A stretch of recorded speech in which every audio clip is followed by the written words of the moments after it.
In 2016, two brothers set out onto the vast, unforgiving waters of Lake Superior for a simple afternoon of fishing and vanished without a trace. Authorities speculated their small boat had capsized in rough weather, but no wreckage, no bodies, and no gear were ever found. For 7 years, the case grew colder. Their family left with nothing but silence. Then, in the summer of 2023, a team of divers stumbled upon a twisted, rusting shape on the lakebed. Inside, something chilling still waited. The summer sky over Michigan's Upper Peninsula was a deceptive kind of blue, bright and endless, yet streaked with the whisper of storms that could rise without warning. Along the rocky shore of Lake Superior, two brothers prepared for what seemed like an ordinary day. To their family, this was nothing unusual. The brothers had been inseparable since childhood, their bond woven through years of quiet mornings on these waters. But what began as a familiar ritual would soon become the prologue to a haunting mystery. The older of the two, Ethan, was steady, patient, the kind of man who rarely raised his voice and preferred the rhythm of the lake to the clamor of crowds. His younger brother Caleb was the opposite, quick to laugh, impulsive, restless. Together they balanced each other, creating a harmony that only siblings forged in shared hardship could understand. They always moved like a team, their childhood friend Lena recalled years later. You never saw one without the other. If Ethan had the tackle box, Caleb was already untangling the line. It was like watching two halves of the same thought. Fishing was never just a hobby for them, it was a tradition. Their father, who had worked the oarboats before a back injury forced him ashore, had raised them on the tales of Lake Superior's generosity and its cruelty. From the time they could hold a rod, the brothers were taught respect for the water. They learned to study the currents, read the wind, and never underestimate how quickly the lake could turn against them. Locals liked to remind newcomers of the lake's reputation. Superior was no ordinary body of water. It was a freshwater sea, one that had claimed thousands of ships and countless lives. It was called the graveyard of the Great Lakes, and even seasoned sailors spoke of it with a mixture of reverence and fear. That summer, though, fear seemed far away. The brothers had developed a routine, loading their small aluminum boat at dawn, heading out past the breakwater and chasing lake trout until the afternoon sun slanted low. Neighbors often saw them at the dock, trading jokes, Caleb animatedly retelling some story, Ethan quietly organizing gear with meticulous care. Their mother often stood on the porch, hands on her hips, pretending to scold but secretly proud. "You boys will wear that lake out before it has a chance to take a breath," she'd say. Ethan would grin, adjusting the cooler, "Better us than the other way around." Caleb would wink dramatically, "Don't worry, Ma, Lake Superior likes us." It was bravado, of course. Everyone knew the lake like no one. That week, whispers of Superior's darker history had drifted through town again, fishermen swapping stories about sudden fog banks, ships vanishing into storms, and bodies never found. An old mariner at the bait shop muttered, "The lake doesn't give back what it takes." "Remember that, boy?" Ethan nodded politely, while Caleb smirked and tossed him a line about catching a fish big enough to swallow a boat. But as they left, Ethan's glance lingered just a little too long on the horizon, as though weighing the truth in those words. On the evening of August 14th, the brothers made a decision. The forecast looked calm, the wind soft, and the lake's surface stretched like hammered glass under a fading sun. It was, they told their father, the perfect day for one more trip before summer slipped away. Their father hesitated. "Be back before dark," he said, voice firm. "We always are," Ethan replied. Caleb clapped his brother on the shoulder. "Besides, what could happen on a lake we know better than our own backyard?" The question hung in the air, light-hearted in the moment, but it would echo in the years to come like a cruel refrain. The morning broke with a brittle stillness, the kind of calm that makes seasoned fishermen uneasy. Lake Superior stretched out like a sheet of dark glass, its surface deceptively smooth, masking the unpredictable moods that had earned it a reputation as one of the deadliest bodies of water in the world. For Ethan and Caleb, though, the lake had always been a second home. That Saturday, as they wheeled their small aluminum boat down the gravel ramp, their laughter carried across the water, masking the silence that clung to the shoreline like an unspoken warning. Ethan checked the cooler twice, then the gas can, then the life vests folded neatly under the seats. He was methodical, every motion deliberate, as though the lake might be grading his preparation. Caleb, meanwhile, leaned against the side of the boat with a grin, tossing a half-empty bag of pretzels into the gear pile. "Relax, man," he teased. "We're not crossing the Atlantic. Couple rods, a net, and your obsessive checklist. That's all we need." Ethan's only reply was a faint smirk, though his hands lingered on the anchor rope longer than necessary. He glanced at the horizon.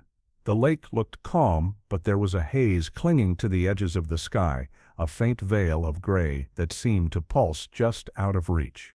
At the dock, a pair of neighbors watched them ready the boat. One, an older man named Harris, raised a hand in greeting. "Heading out late today," he called. "Just chasing the last of summer," Caleb shouted back. Harris squinted at the sky. "Weather's supposed to turn quick. You boys keep an eye on the wind." Caleb waved him off, his tone playful. "Don't worry, Harris. The lake likes us." But Ethan gave a small nod, his face unreadable. As the boat pushed away from the dock, their mother's voice cut through the air. She had walked down from the porch, a dish towel still in her hand. "Be back before dark," she shouted.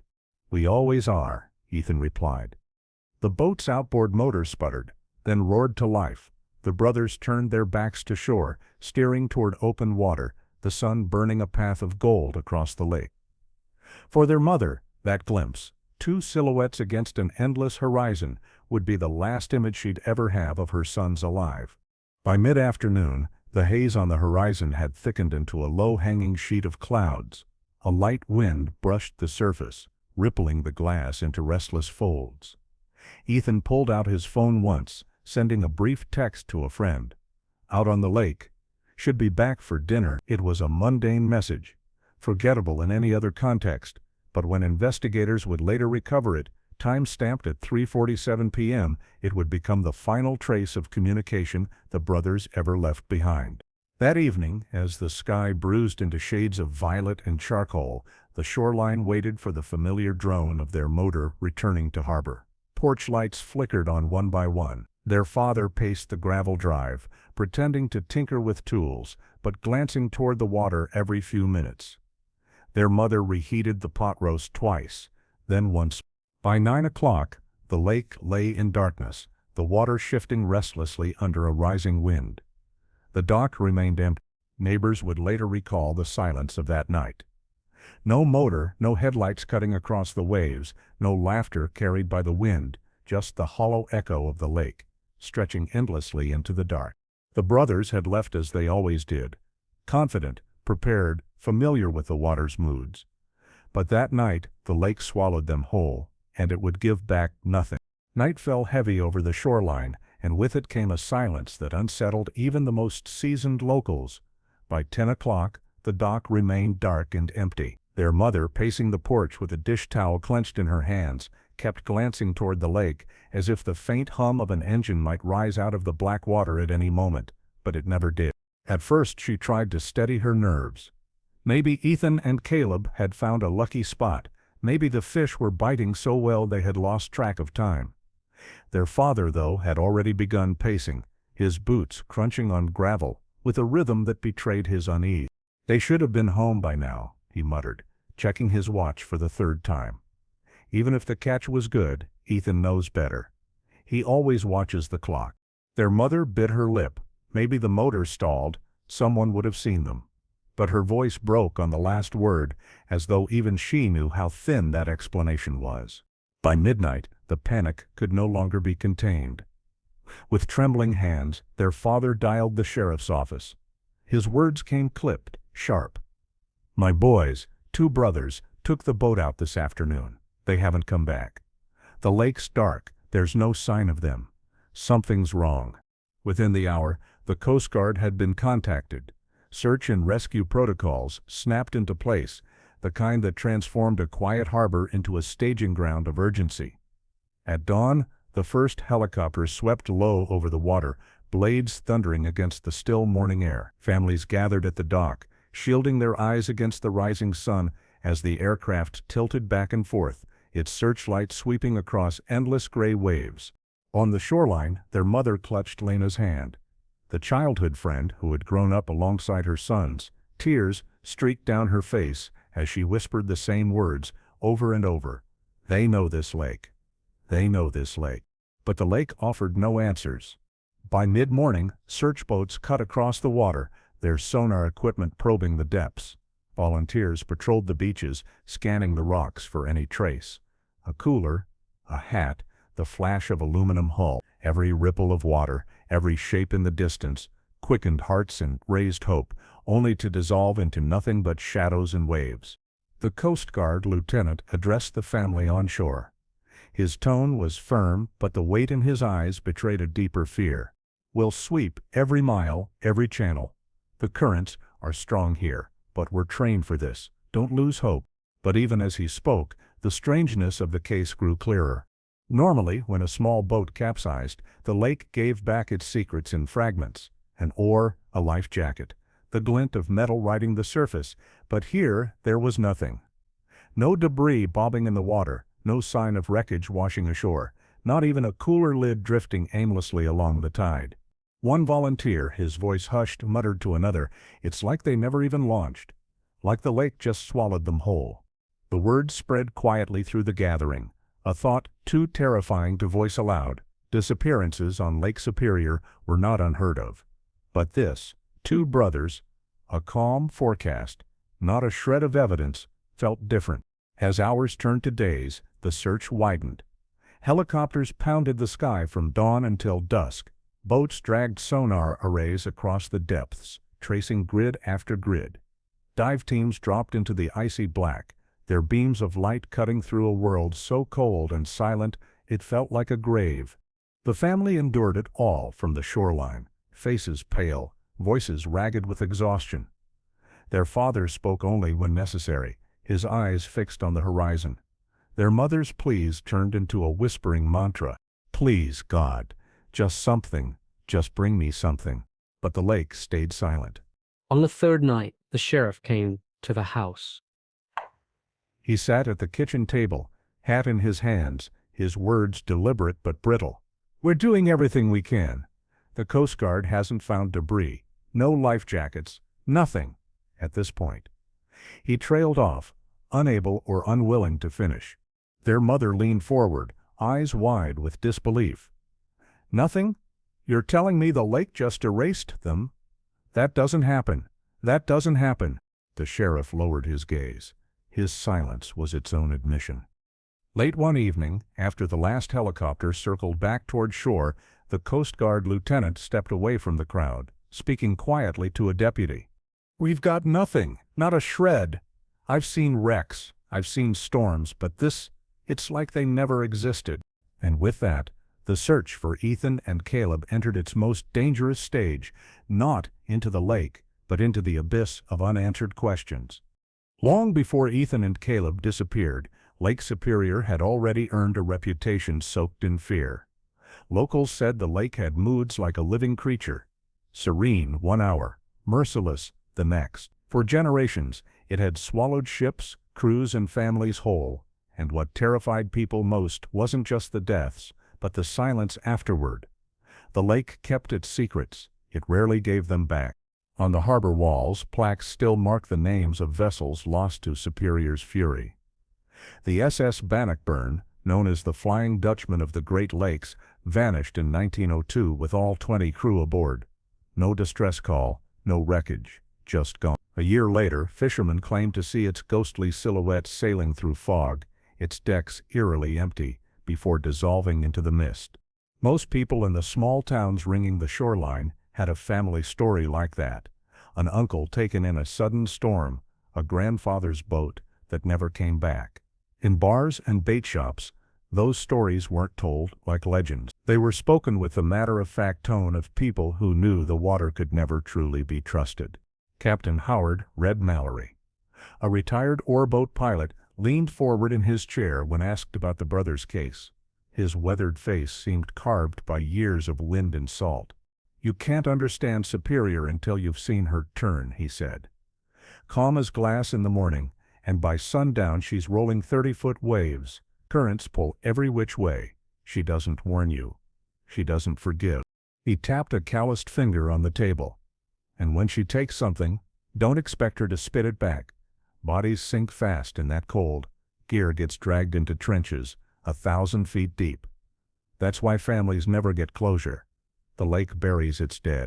The most infamous example came in 1975, when the freighter Edmund Fitzgerald, a vessel over 700 feet long, went down in a November gale. 29 men vanished with it. Despite decades of dives and documentaries, debate still rages about what caused its sinking. To this day, the families never saw their loved ones again. They had to live with questions instead of answers, an agony that echoed eerily in the silence surrounding Ethan and Caleb. Locals recalled smaller vanishings, too.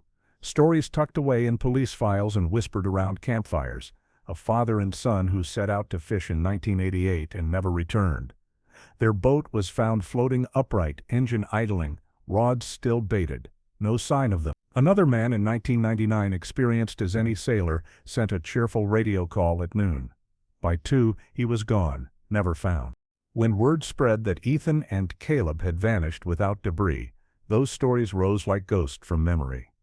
People shook their heads, some crossing themselves, muttering the same phrase over and over, "The lake took them." But not everyone agreed. Fishermen argued about the brothers' fate over beers at the tavern. Some blamed sudden squalls, invisible on the horizon until they were already upon you.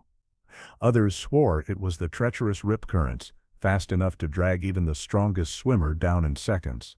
One fisherman, his voice low, added, "The worst is the fog, thick as wool.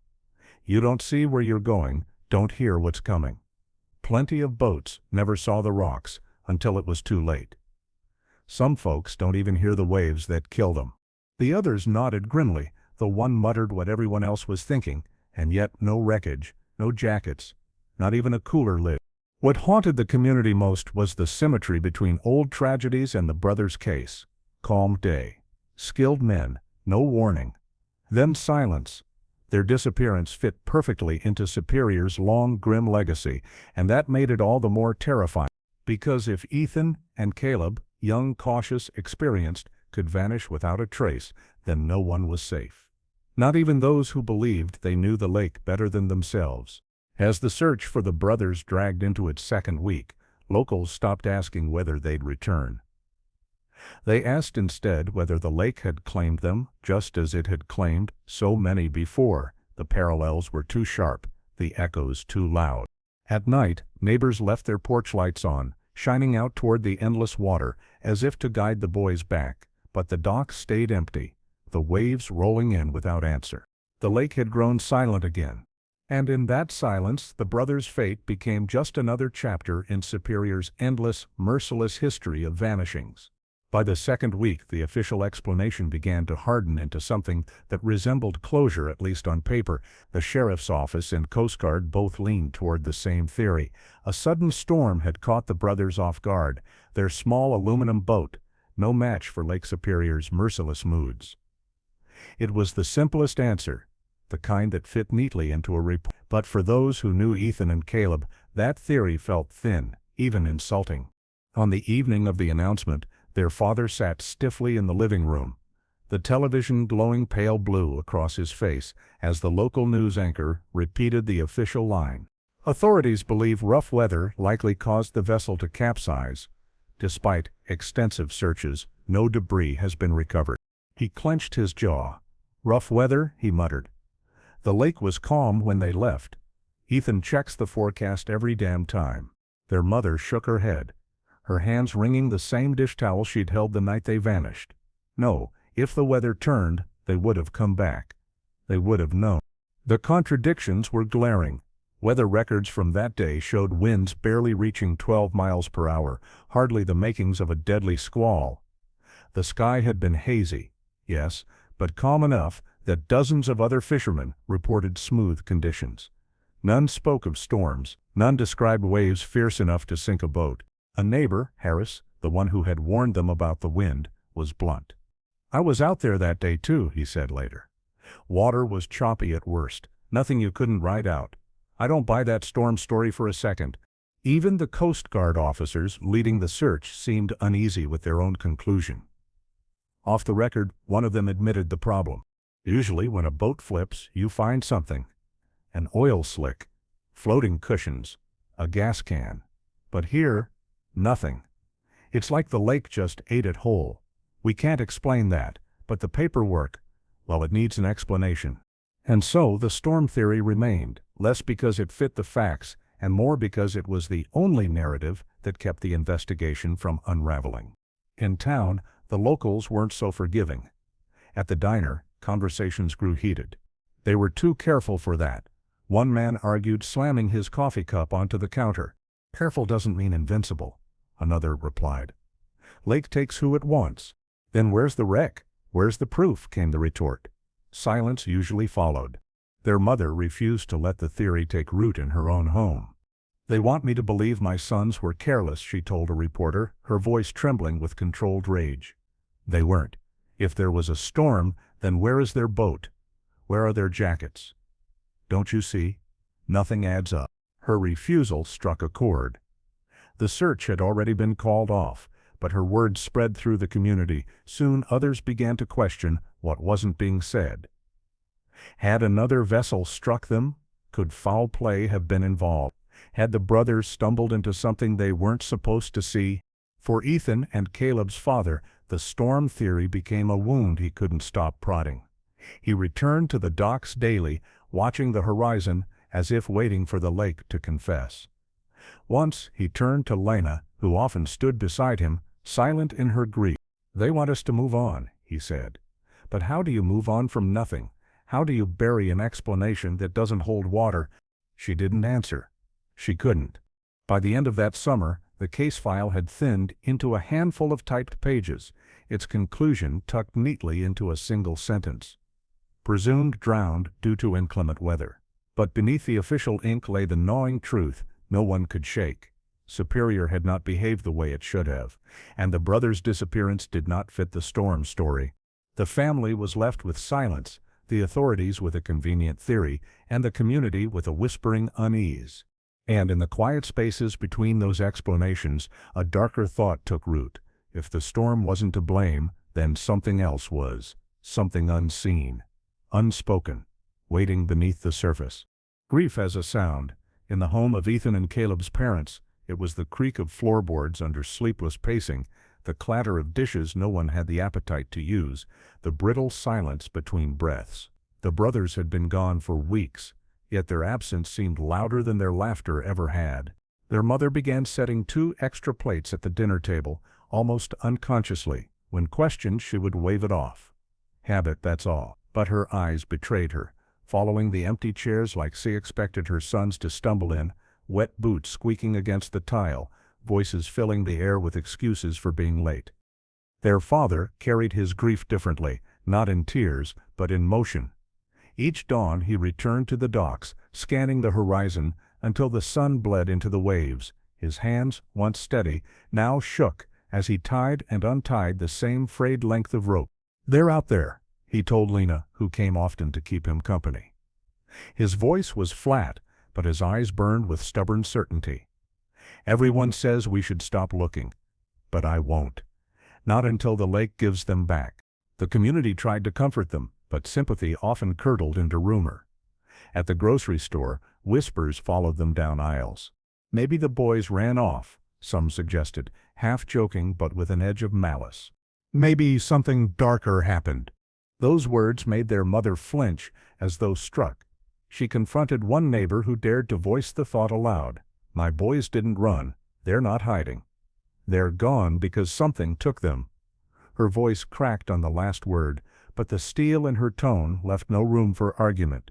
Caleb's best friend Mark began visiting in the evenings, unable to sit at home knowing the brothers' rooms were dark and still. He once wandered upstairs, pausing at Caleb's door. The fishing rod leaned neatly in the corner, tackle box still open from their last trip. Dust had begun to settle on it, and the sight made him choke. "He never left his gear out," Mark whispered. "Not once. He meant to come back for it." The torment deepened with every milestone the brothers missed. Birthdays passed with unlit candles, Holidays arrived with stockings hung but never filled. Neighbors began avoiding the house, unsettled by the stillness that hung inside. Lena, however, returned again and again. She admitted to their mother one evening, "I keep hearing them, at night, like they're laughing outside my window." The confession left them both in tears, clinging to each other in the suffocating weight of absence. But grief soon turned to obsession. Their father kept notebooks, filling page after page with weather reports, sonar maps, and theories scribbled in jagged handwriting. He retraced the brothers' route endlessly, convinced he could find what the Coast Guard had missed. They were careful, they were skilled, he told anyone who would listen. If it wasn't a storm, then what was it? Someone knows. Something happened out there. Late at night, his wife would find him at the kitchen table, head bowed over the pages, muttering, "I'll bring them home, one way or another." Even in moments of community support, pain lingered. At a memorial service by the docks, the pastor offered words of comfort, speaking of rest and eternal peace. But their mother interrupted, her voice raw. "Don't talk about peace," she cried. "They aren't resting. They're waiting. And so am I." The crowd shifted uneasily, the echo of her words rippling across the still water like a warning. As summer turned to fall, the family's torment calcified into something sharper, a refusal to let go. For others, the tragedy faded into a story, another grim tale of the lake's cruelty. But for Ethan and Caleb's family, every empty chair, every untouched plate, every sleepless night was a wound that would not close. And beneath their grief simmered a chilling conviction that the truth was still out there, hidden in the depths waiting to be unearthed. Time has a way of softening sharp edges, but for Ethan and Caleb's family, the years that followed only deepened the wound. What began as a frantic search shifted slowly into a ritual of waiting. Days bled into months, and then into years, each season bringing its own reminder that the brothers had never come home. The first winter was the hardest. Snow piled high against the windows of their childhood home, muffling the world into a heavy silence. Their mother would leave the porch light on every night, a beacon against the dark, as though two figures might stumble up the drive, boots crunching in the frost. Their father shoveled the walkway twice a day despite no visitors coming, his breath ragged in the freezing air. When spring arrived, hope flickered again. Maybe the thaw would push something ashore, debris, a sign, anything, but the shoreline remained empty. As years passed, the community adjusted in ways the family could not. Neighbors stopped checking in as often. Volunteers who had once combed the beaches now shook their heads sadly when asked, "It's been too long." One man said quietly, "The lake doesn't give back after this much time." "Ethan loves this song," she'd murmur when the radio played a familiar tune. Caleb would have laughed at that, she'd say, forcing a smile. Her friends exchanged worried glances, but no one corrected her. To do so would feel like a betrayal.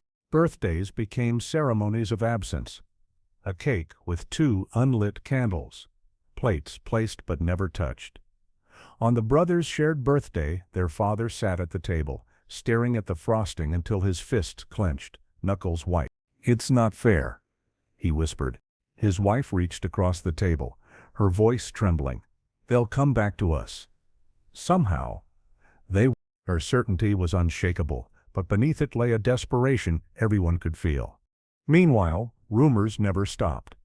Some swore the brothers had gotten caught in a smuggling route, victims of something far darker than a storm. Others whispered of foul play, of an argument at sea that spiraled into tragedy. These stories reached the family, carried in hushed tones through the small town. One evening at the grocery store, a woman approached their mother. "You know," she said softly, "maybe they didn't want to be found. Maybe they ran." The slap came quick, sharp, and final. Their mother's voice cracked as she spat the words, "My boys didn't run from anything. Don't you dare." By the 5th year, even the sheriff had stopped returning their father's calls. He left messages anyway, his voice gravelly with exhaustion. "If you'd just reopen the file, if you'd just try again." The silence that followed was its own kind of answer. Still, he never stopped searching. Maps covered the garage walls, dotted with pins marking every possible drift pattern, every sonar sweep that had failed. He scrawled notes in the margins, theories, times, dates, as though the act of writing might conjure a breakthrough. "You can't carry this forever," Lena told him gently one evening. His eyes hardened. "I'll carry it until the lake gives them back." By the 7th year, the brothers' case had become almost mythic, another story of Superior's cruelty folded into the region's grim folklore. Newcomers to town heard the tale as a cautionary warning. Two brothers, gone without a trace, but for the family, myth was the cruelest fate of all. Myths don't come home. Myths don't leave closure.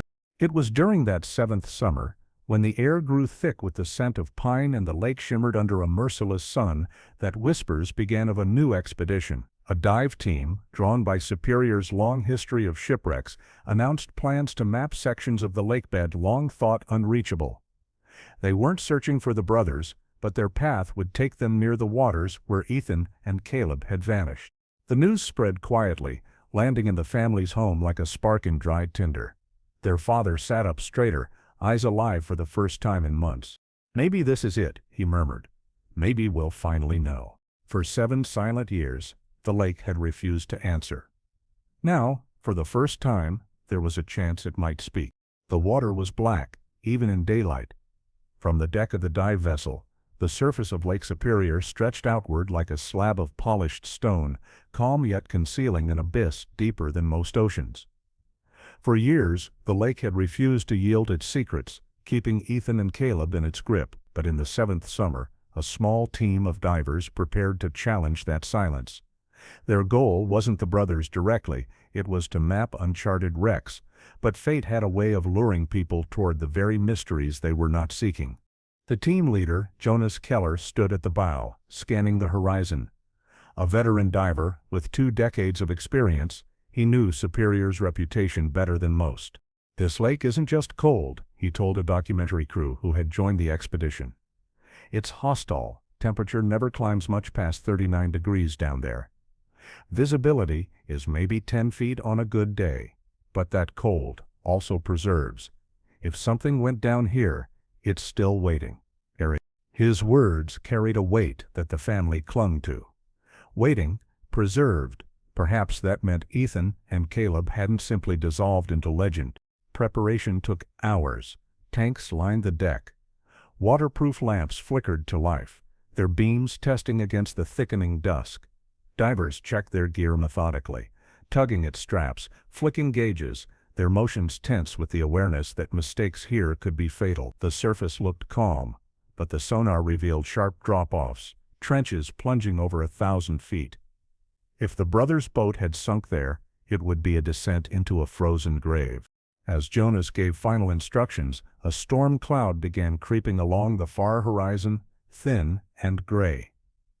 The crew noticed it, exchanging nervous glances. "It won't reach us before nightfall," Jonas assured them. But even he spoke with an edge of doubt. Their descent began at noon. One by one, the divers slipped over the side, bubbles rising as they vanished beneath the surface. Immediately, the water closed around them like a coffin lid. Sound dulled, vision shrank to a tunnel. Their lights cut thin beams into the dark, illuminating nothing but drifting particles suspended like dust in a forgotten attic. The deeper they went, the colder it grew. Breath rasped through regulators, echoing inside helmets. One diver later admitted, "It feels less like water, more like space. Like you're floating in a void that doesn't want you there." 30 minutes in, the sonar operator on deck spotted something. A return pinged faintly on the monitor. An unnatural shape lodged against a rocky slope. Too small to be a freighter, but too structured to be natural. "Could be wreckage," he called out. His voice carried across the deck, pulling the family who had been invited aboard to the screen. Their father's knuckles whitened around the railing. "Please," he whispered, though he wasn't sure what he was asking for. Below, Jonas and his team approached the coordinates. Out of the murk, a shadow began to take form. At first it was just an outline, something metallic, something broken. Their lamps swept across it, revealing the warped contour of aluminum hull, small, crumpled against the lakebed. A radio crackled on deck. "We've got a vessel? Matches the profile of a fishing boat." Gasps rippled through the crew. Their mother gripped Lena's hand, tears welling, but her voice was almost frantic. "It could be anyone's," she said, as though terrified of both answers, whether it was theirs or not. The divers circled the wreck, lights bouncing off twisted metal.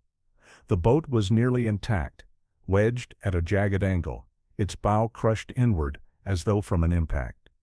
Nets and rods still clung to the sides, swaying gently in the current. Inside, the cabin door hung crooked, its hinges corroded but stubbornly clinging. Jonas swam closer, his gloved hand brushing against the handle.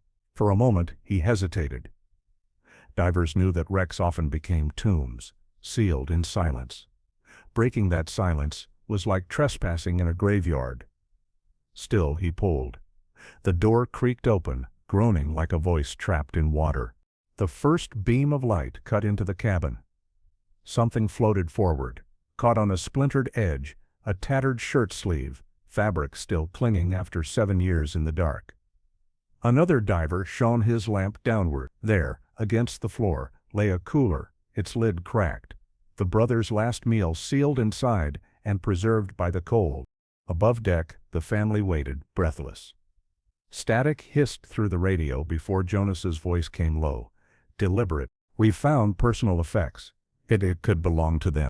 The mother let out a sharp cry, collapsing into her chair. Their father pressed his fist against his mouth, eyes wide, as though refusing to blink until he heard more. But the divers weren't finished. Jonas signaled his partner to sweep the back of the cabin. The beam moved slowly, cutting across debris until it froze on something chilling. Wedged against the far wall was a wallet, its leather swollen and warped, but still intact. Jonas reached out, hand steady despite the weight of the moment. Inside, behind the cloudy plastic window, a faded driver's license looked back at him. The name read, Ethan. Back on deck, the sonar operator stared at the trembling line on the monitor, listening to the diver's words repeat through the static. "We have identification. Ethan's wallet has been recovered." For a moment, no one moved. Then their father turned away, stumbling toward the railing, his breath coming in ragged gasps. Their mother sobbed, shaking her head violently. "No, no, not like this. Not down there." The lake had finally spoken, after 7 silent years. But what it revealed was not closure. It was only the beginning of a darker mystery. The first object to break the surface was small, unremarkable, and yet devastating. A waterlogged wallet, sealed in a clear evidence bag, dripped onto the deck as a diver handed it over. Inside, the license stared back with Ethan's face frozen in time, preserved as though waiting all these years to be returned. The family stood transfixed. His mother pressed her hand to her mouth, choking on a sob, while his father whispered the name over and over, as though saying it aloud could summon Ethan back from the depths. The divers weren't done. One by one, more objects emerged. A tackle box, its lures still gleaming under a sheen of rust. A crushed thermos, its steel warped by pressure. A torn flannel shirt, eerily recognizable to Lena. She had seen Caleb wear it countless times on chilly mornings by the dock. Each item was carefully placed in lined containers, catalogued, sealed. To outsiders they were mere fragments. But to the family, they were artifacts of a life brutally interrupted. "They're theirs," the mother said hoarsely, clutching the shirt as though it were skin and bone. All of it. They were there. The divers described the wreck in hushed tones. The boat had not simply capsized. It appeared to have struck something, its bow crushed inward as though from an immense force, yet sonar revealed no nearby rocks, no reef that could have caused such damage. One diver muttered, "It looks like a collision, but with what?" That question lingered in the salt-heavy air on deck, gnawing at everyone. If the brothers had simply drowned in a storm, as officials once claimed, the wreck should have matched that story. Instead, it suggested something far stranger. Reporters descended within days. Cameras lined the docks, their shutters snapping like insects as investigators carried boxes into unmarked vans. The Coast Guard issued a cautious statement. "A small vessel has been located matching the description of the missing brothers' boat. Items of personal identification have been recovered. Cause of the sinking remains undetermined." But behind closed doors, the tone was less restrained. A technician examining the tackle box whispered to a colleague, "There's no way this was weather. Something hit them hard." The family was asked to identify the belongings formally. In a sterile room, under fluorescent lights, they were shown the wallet, the flannel, the cooler. Each confirmation was another knife. Their mother wept openly, her hands trembling as she traced Caleb's shirt sleeve. Their father stared at Ethan's license, stone-faced, then finally slammed his fist against the table. 7 years, he growled. 7 years, and this is what we get? Scraps?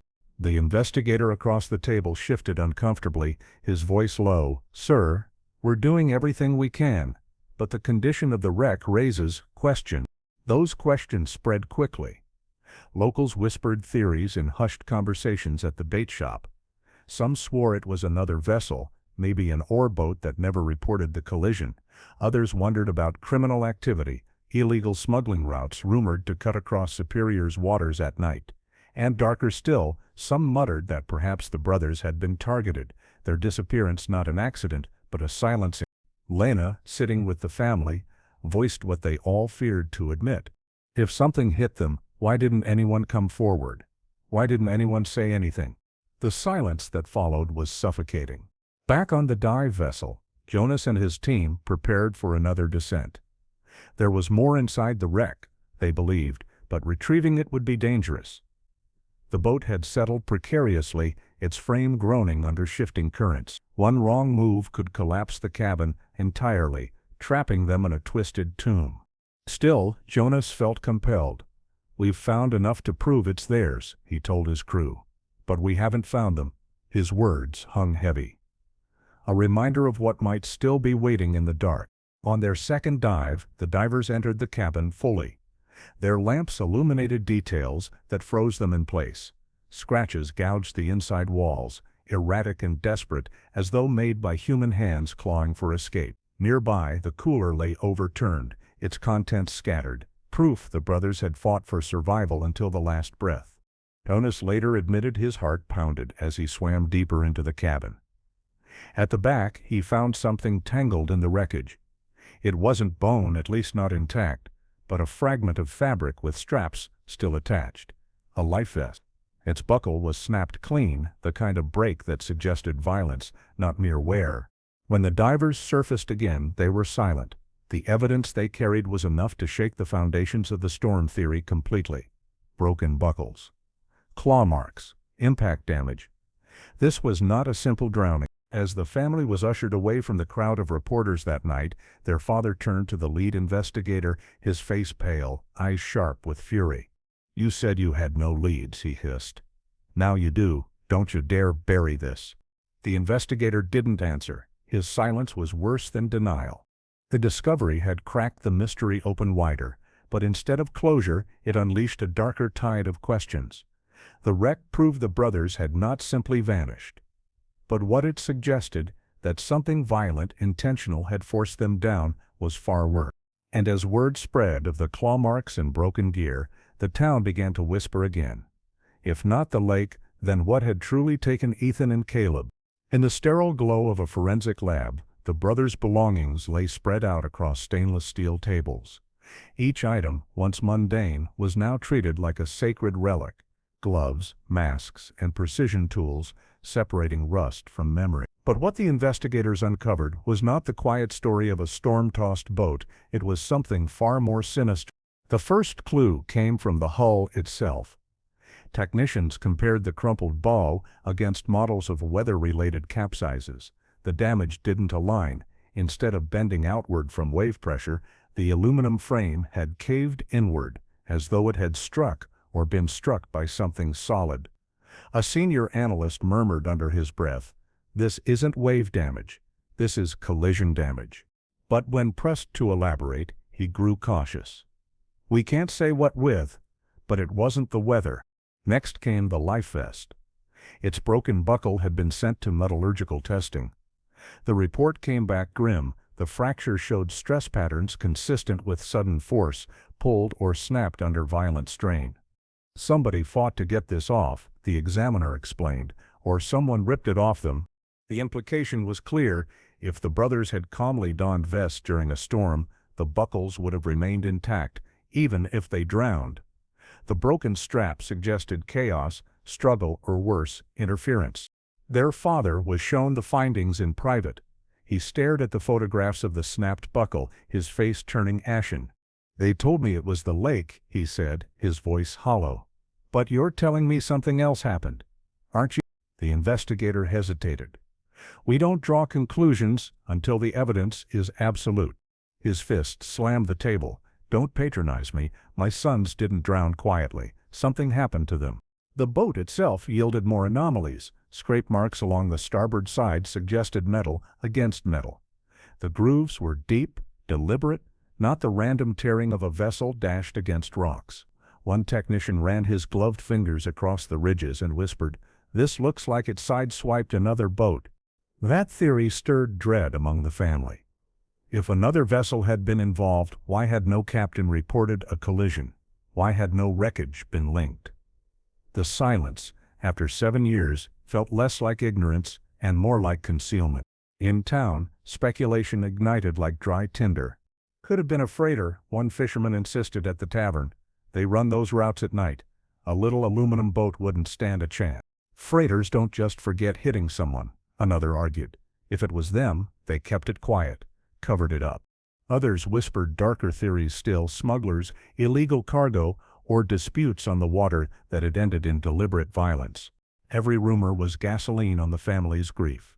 The mother refused to entertain the theories. She clung to the objects returned to her: Ethan's wallet, Caleb's shirt, the crushed thermos.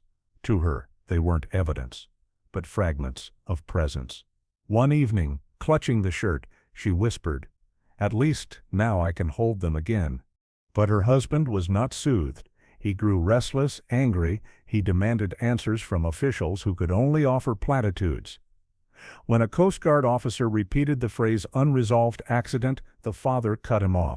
"Call it what it is. Call it a crime." Jonas, the lead diver, also struggled with what he had seen. The claw-like marks gouged into the cabin haunted him. "I've been in dozens of wrecks," he told a colleague. "Storm victims don't leave marks like that. Those were made by hands, desperate hands." He paused, his voice low. They were alive down there, alive and trapped. Yet, despite mounting evidence of something darker, officials remained cautious. Without bodies, without definitive proof of another vessel, they resisted declaring foul play. To the family, it felt like another betrayal, 7 years of silence, now followed by the slow erosion of truth. At night, their father would sit at the kitchen table, photographs of the wreck spread before him, his notes filling entire binders. "They know more than they're saying," he muttered. "Someone's hiding. Someone's responsible." His obsession hardened into resolve. If the authorities would not pursue the truth, he would.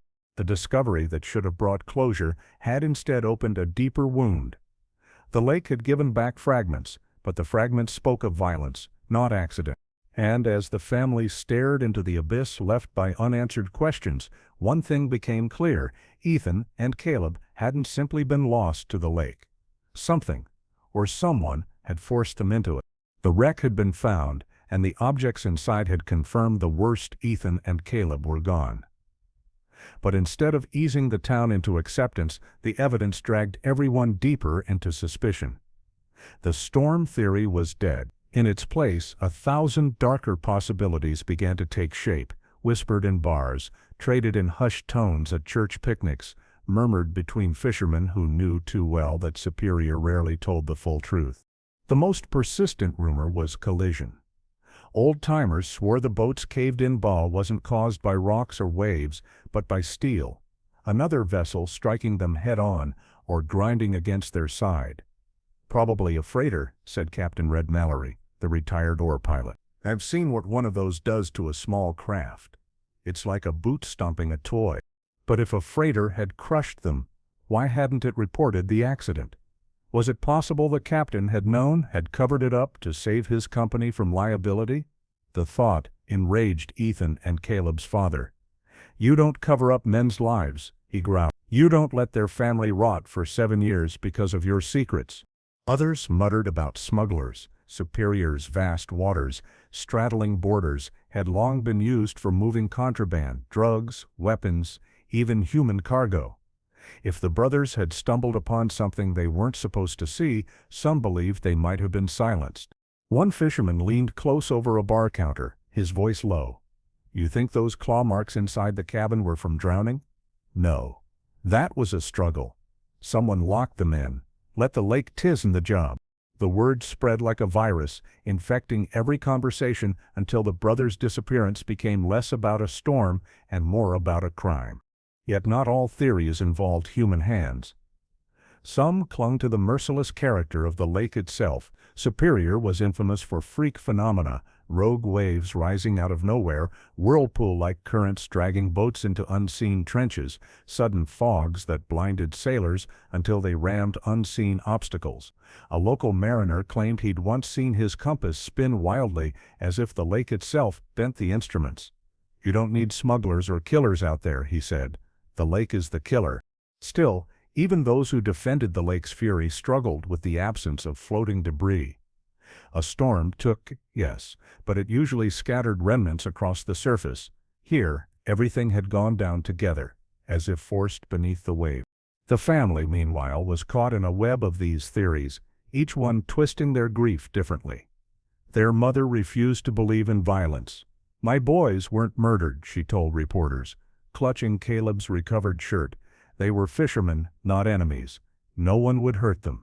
Her husband disagreed. He carried a binder filled with clippings, sonar scans, witness statements. "It wasn't weather," he said firmly. "And if it wasn't the lake, then it was people. Someone knows." His voice grew harsher each time he said it, until conviction turned to obsession. Even friends of the brothers were divided. Lena admitted to feeling torn. In one interview, she recalled, "Ethan was cautious. If something went wrong, it was because someone else caused it. But Caleb, he had a wild streak." What if they got tangled with the wrong people? Her eyes flickered away, as if even suggesting it was a betrayal. Mark, Caleb's closest friend, refused that idea. "They didn't run, they didn't mess up, and they didn't deserve to vanish like that. Someone out there knows what happened, and they're keeping quiet." The Coast Guard offered no clarity.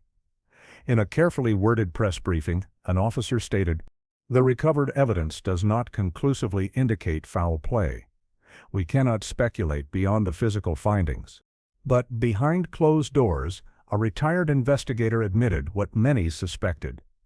"We saw the scrapes, the buckles, the damage. But without bodies, without a confession, cases like this die in limbo, and families live with the questions forever." The weight of those questions fractured the family further. Their mother clung to memory, preserving bedrooms as shrines. Their father stalked records, chasing shadows through shipping logs and sonar archives. The two rarely spoke without anger flaring between them, one desperate to believe an accident, the other unable to let go of suspicion. At night he would sit alone at the kitchen table, papers scattered before him, muttering names of freighters that had passed through those waters in 2016. "One of you did it," he whispered. "One of you knows." The town, too, changed under the pressure of speculation. Once the brothers were remembered as fishermen, sons, and neighbors. Now they were the center of a narrative tangled with ghosts, criminals, and conspiracies. People looked out at the lake differently, not with awe, but with suspicion, wondering what else it concealed. And still the wreck remained. A broken, half-buried boat lying in silence, holding secrets that no theory could fully explain. In the end, the theories did not converge. They multiplied, each one more haunting than the last, until truth itself seemed impossible to grasp. And for Ethan and Caleb's family, the torment deepened, because in every possibility, collision, crime, or lake's cruelty, one truth remained unshakable. The brothers had not gone gently into Superior's depths. Something had forced them there. The wreck had spoken in fragments: a wallet, a torn shirt, gouged aluminum, claw marks in the cabin walls. But fragments can be arranged, and as investigators pieced them together, a narrative began to form. One that no longer resembled an accident, but something far darker. Forensic reports trickled back over months, each detail widening the rift between the official story and the truth. Metallurgists confirmed the hull had been struck by force inconsistent with waves or rocks. The scrapes along the starboard side aligned with another vessel, metal against metal. Worse, the boat's outboard motor showed signs of tampering. A fuel line had been severed, not worn away. The cut was too clean, too deliberate. An investigator sat across from the family in a dimly lit conference room, his voice careful but heavy. "We believe the motor was sabotaged. It's possible the boat lost power before the impact occurred." The father leaned forward, jaw clenched. "You're saying someone set them up to die?" The investigator didn't answer at first, then, quietly, "We can't rule it out." That revelation shifted everything. If the brothers hadn't simply succumbed to Superior's moods, then someone had orchestrated their disappearance. Theories sharpened into accusations. Was it a freighter captain covering up a collision, smugglers silencing witnesses, or something more personal? A grudge carried out on open water? Reporters hounded the family, their microphones thrust forward like weapons. "Do you believe your sons were murdered?" they asked. Their mother wept, refusing to answer. Their father, however, met the cameras head-on. "Yes," he said, "they didn't drown in a storm. They were taken from us." The findings reopened wounds in the community. Conversations that once circled storms now turned toward sabotage and cover-ups. At the tavern, fishermen shook their heads grimly. Someone knew they were going out that day. It's a small town, maybe too small. Suspicion poisoned even ordinary interactions. Neighbors eyed one another warily, friendships strained, because if the wreck bore signs of sabotage, then someone close to home might have been involved. Lena, the brother's childhood friend, admitted to nightmares after the revelation. "I keep dreaming they're calling for help," she whispered. "The motor dies, the boat's dead in the water, and something looms out of the fog, and I'm stuck on the dock watching, screaming, but no one hears." Her words mirrored the family's torment, replaying possibilities in endless loops, imagining their final hours, caught between fear and betrayal. The sheriff, cornered by reporters, grew defensive. "We had no evidence of foul play at the time," he insisted. "We conducted a thorough investigation." But behind the bluster, his eyes betrayed unease, because now, with the new forensic evidence, his earlier dismissal of the case looked less like caution and more like negligence. The father's anger boiled over. At a town meeting, he confronted the officials directly. "You told us it was weather, you told us to let go, and all along you ignored what was right there, signs that my boys were sabotaged, trapped, and left to die." The room fell silent, the only sound the faint hum of fluorescent lights overhead. No one dared respond. For the first time in 7 years, the family buried what little they had. A memorial service was held with the recovered belongings placed in caskets. The brothers' fishing rods rested against the altar, their boots polished but empty. The mother's sobs filled the chapel, echoing off the stone walls. The father stood rigid, his hands gripping the pew so tightly his knuckles bled. Yet even in grief, there was no peace. Because the evidence had given them something worse than mystery. It had given them betrayal. Investigators stopped short of declaring homicide, citing lack of definitive proof. But their private notes told a clearer story. One line, buried in the final report, read, "Evidence strongly suggests mechanical sabotage preceding collision. Perpetrator unknown." That sentence was enough to damn the lake's legend of cruel chance. Ethan and Caleb had not been claimed by Superior alone. Human hands had guided their fate. The truth, however incomplete, surfaced like the wreck itself, corroded, broken, but undeniable. And in surfacing, it shifted the family's suffering from mourning a tragic accident to living with the knowledge that someone somewhere had watched their sons vanish and remained silent. As their father stood once more at the edge of the dock, staring across the endless black horizon, his voice was low but filled with fire. "They think the lake will hide them forever, but I won't stop. Not until I drag the truth out of the depths." The case officially remained unresolved. But for the family, the narrative was set in stone. Ethan and Caleb had been sabotaged, struck, and entombed in the dark. And that left a question more terrible than the silence before, not how they vanished, but who had wanted them gone. The lake was quiet the morning of the memorial. A stillness clung to the shoreline, as though Superior itself was holding its breath. For the first time in 7 years, the family had something tangible to bury, fragments of a life torn apart, preserved by cold water and silence. Yet as the caskets were lowered, filled not with bodies but with Ethan's wallet, Caleb's flannel, and their fishing rods polished to a dull shine, closure remained an illusion. The chapel overflowed with mourners. Some came out of duty, others out of guilt, all of them carrying the weight of what the lake had taken. Their mother clutched Caleb's shirt against her chest, her sobs breaking the rhythm of the pastor's voice. Their father stood rigid at the front, his jaw set, his eyes dry. He had no tears left, only rage smoldering beneath his grief. "They're not here," he whispered to Lena, who stood beside him. "Not really. They're still down there, waiting." She touched his arm gently, but his gaze never left the lake through the chapel window. In the weeks that followed, the town tried to return to normal. Boats came and went from the harbor. Children played by the shore. But something lingered, a shadow across every conversation. The discovery of the wreck hadn't silenced the rumors, it had fed them. Now every fisherman eyed passing freighters with suspicion. Every unexplained light on the horizon stirred whispers of smugglers. Every sudden fog rekindled the legend that the lake did not simply take, but conspire. For the family, life fractured into two parallel worlds. Their mother lived in memory, surrounding herself with photographs and laughter frozen in time. She spoke of her sons in the present tense, clinging to a reality where they still walked through the door at night. Their father lived in obsession.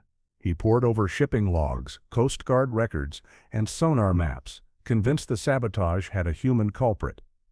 In his garage, binders lined the walls, each page filled with theories. Some neighbors pitied him, others avoided him, muttering that grief had driven him mad. But he didn't care.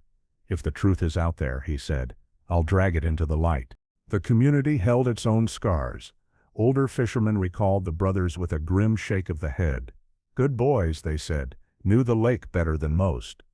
If it could happen to them, it could happen to anyone. Younger ones heard the story as a warning, proof that Superior was not to be trusted. But for many, the unease lay not with the water, but with the silence that followed. Who had cut the motor line? Who had struck their boat? Why had no one spoken? Questions too heavy for comfort turned neighbors into suspects, friends into strangers. Years passed, and the case faded from headlines, but not from hearts. On anniversaries, their mother lit candles in the window, two small flames flickering against the night. Their father stood on the dock, staring into the darkness, whispering the names as though the lake might echo them back.